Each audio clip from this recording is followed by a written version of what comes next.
आज हम एक बहुत ही जानी पहचानी हिंदी कहानी के अंदर छिपी एक पहेली को समझने की कोशिश करेंगे। ये कहानी है सोने की चिड़िया और चार मूर्खों की। तो कहानी में आगे बढ़ने से पहले सबसे बड़ा सवाल यही है, इस कहानी में वो चार मूर्ख हैं कौन? अब जैसे जैसे कहानी आगे बढ़ेगी ना, ये पहचानने की कोशिश करनी है कि ये चार मूर्ख आखिर हैं कौन। और हाँ, जवाब उतना सीधा साधा नहीं है जितना लग रहा है। तो कहानी की शुरुआत होती है एक घने जंगल से। वहां एक बहुत ही खास जीव है, एक चिड़िया जो एक ऊंचे पेड़ पर रहती थी। देखने में तो बिल्कुल आम सी थी, पर उसके पास एक ऐसा तोहफा था जो बिल्कुल जादुई था। ये कोई ऐसी वैसी चिड़िया नहीं थी तो एक काली चिड़िया, पर जब भी वो गाती थी तो उसकी चोंच से सोने के दाने, जी हाँ, सोने के दाने गिरते थे। और यही जो उसकी अनोखी ताकत है ना, इसी से पूरी कहानी आगे बढ़ती है। और फिर एक दिन अचानक हुई एक मुलाकात सब कुछ बदल देती है। कहानी में आता है एक बहेलिया, यानी चिड़िया पकड़ने वाला। उसकी नजर इस चिड़िया पर पड़ती है और वो इसे कुदरत का करिश्मा नहीं, बल्कि अपनी किस्मत चमकाने का एक मौका समझता है। और जैसे ही उसने ये देखा, उसके मन में ख्याल आया, वाह क्या किस्मत है मेरी, मैं इस चिड़िया को पकड़ लूंगा। ये मुझे रोज सोने के दाने देगी, मैं तो अमीर हो जाऊंगा। मतलब साफ है, उसका पूरा ध्यान सिर्फ और सिर्फ दौलत पर था।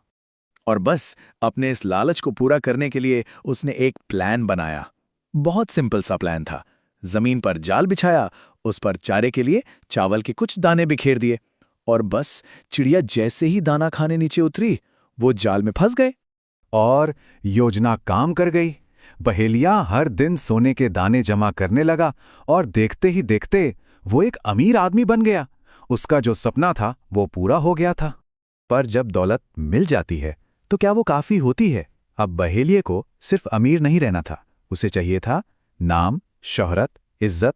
तो शोहरत और सम्मान पाने के लिए बहेलिये ने उस चिड़िया के लिए एक सोने का पिंजरा बनवाया और उसे लेकर सीधा पहुंच गया राजा के दरबार में। तो देखिए चिड़िया का सफर कैसे आगे बढ़ता है। पहले बहेलिये के पास, फिर राजा के पास, और फिर आखिर में रानी के पास। वो बस एक चीज की तरह एक हाथ से दूसरे हाथ में दी जा रही थी।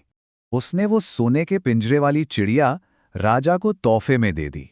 राजा ये देखकर बहुत खुश हुआ और उसने बहेलिये को इनाम में अपने दरबार में एक बड़ा पद दे दिया। तो बहेलिये को जो चाहिए था वो मिल गया।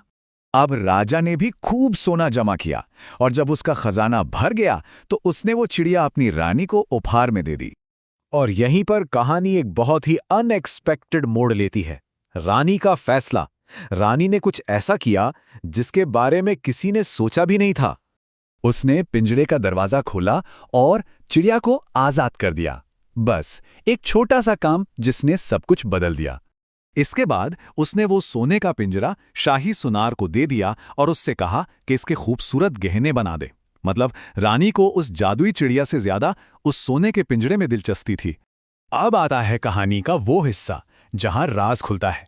आजाद होने के बाद चिड़िया अपने जंगल लौट गई और हर सुबह वो एक नया गीत गाने लगी। एक ऐसा गीत जिसमें हमारे पहले सवाल का जवाब छिपा था। वो चार मूर्ख कौन थे? चिड़िया ने अपने गाने में कहा, पहली मूर्ख तो मैं खुद थी जो उस बहेलिये के जाल में फंस गई। तो चार मूर्खों की लिस्ट कुछ ऐसी थी। पहली, खुद वो चिड़िया। दूसरा, वो बहेलिया जिसने सोने का खजाना अपने हाथ से जाने दिया। तीसरा, राजा जिसने ठीक वही गलती की और चिड़िया रानी को दे दी। और चौथा, रानी। और कहानी के हिसाब से चौथी और आखिरी मूर्ख थी रानी। क्यों? क्योंकि उसने सोने के उस कभी ना खत्म होने वाले सोर्स को ही आजाद कर दिया। लेकिन यहां कहानी एक बड़ा सवाल छोड़ जाती है। चिड़िया के गाने के हिसाब से तो रानी चौथी मूर्ख थी, पर क्या वो सच में मूर्ख थी? या फिर उसने किसी ऐसी चीज को अहमियत दी जिसे बाकी कोई समझ ही नहीं पाया? आजादी। तो दौलत और आजादी में से असल में कीमती क्या है? ये सोचने वाली बात है।